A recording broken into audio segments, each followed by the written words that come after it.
All right, so we had lots of really good questions here. I mean, really dealing with all these moral issues, the issues of human morality, and what does that actually have to do with human spirituality? And of course, so this just raised so many different types of questions and issues. And so I'm going to address some of the common themes that come out in so many of your different questions.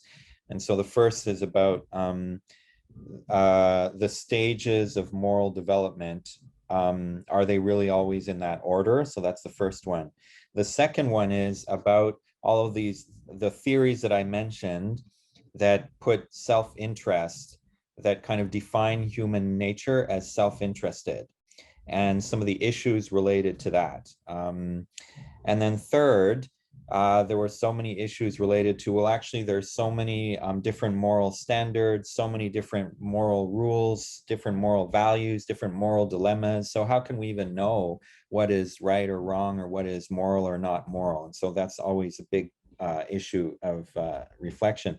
And then finally is about the, so then what's the connection between all this and religion and spirituality? So those are kind of the four major areas that I'm going to be talking about in my responses to these questions. And as always, please don't hesitate to text or to interject if you have any other questions or comments to what I'm going to be saying. So in the reading, so I talked about Kohlberg's the stages of moral development, and basically focusing on the four major ideas of the pre-conventional, the conventional, post-conventional, and then even transcendental. So four different stages of morality. So many of you actually brought some examples showing that actually it's, so Kohlberg, he actually saw this like as a form of developmental psychology, so that a child would start off in the pre-conventional, then would understand social conventions and learn about social conventions and follow them, and then would kind of become critical of social conventions and would develop a morality that's independent of social conventions, and then move into a transcendental kind of, or possibly we have the possibility of moving into a transcendental kind of moral consciousness. But then many of you showed some examples showing that actually it doesn't work that way. In other words, and I agree. So we can obviously see many adults who are still working at the level of pre-conventional, you know, just acting in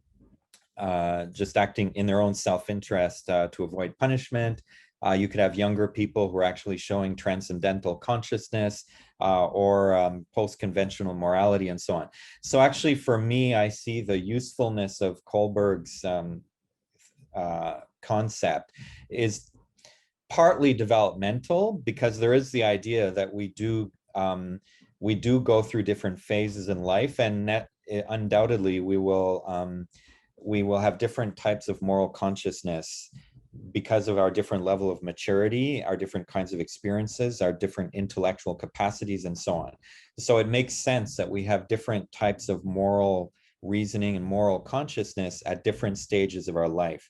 But at the same time, I don't think Kohlberg's scheme should be taken too literally, or, you know, because actually all the different types of morality that he talks about, you could find them at any age. So actually, it's, for me, it's most useful just to show that there are different approaches to morality. So no matter how old you are, sometimes we act in a so-called pre-conventional manner of, right, basically acting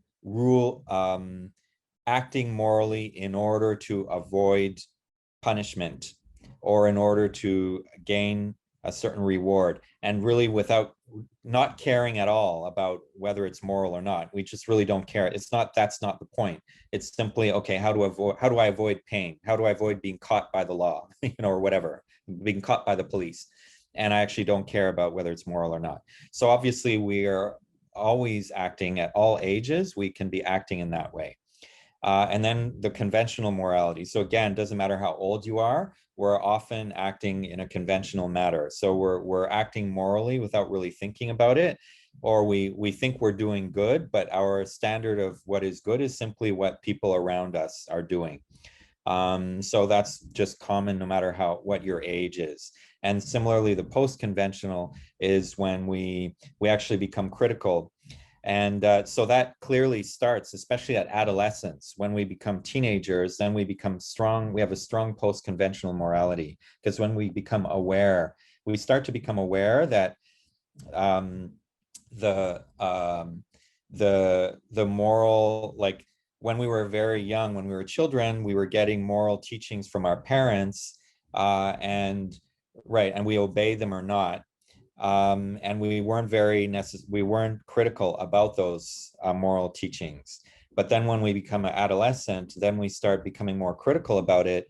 And then we also notice that maybe the social conventions actually are harmful to some people, or that people who are preaching morality are not following their own moral standards. So once we become aware of all this, then we enter a kind of post-conventional thinking, which is, well, wait a minute, the social morality is not good. It's actually immoral, right? We see a lot of immorality. So one of you said the loss of innocence. You kind of lose your innocence because you see that the world is not so good, and there's so many bad things going on in the world.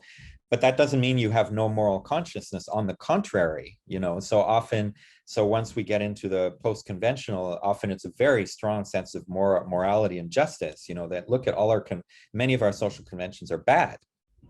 I mean, they're immoral, actually. So this would start at adolescence, but then that can continue throughout our life. And then you might think that, right, at some times in life we might be more in the post-conventional, but then at other times we become more conventional again. So there's all of these. So it doesn't fit neatly with different ages, but these are different types of morality. That's the point. And I think Kohlberg's scheme helps us to understand different ways of acting morally, or different motivations. That's really what it is. Different motivations for acting morally. So that's the main point that I wanted to make about Kohlberg.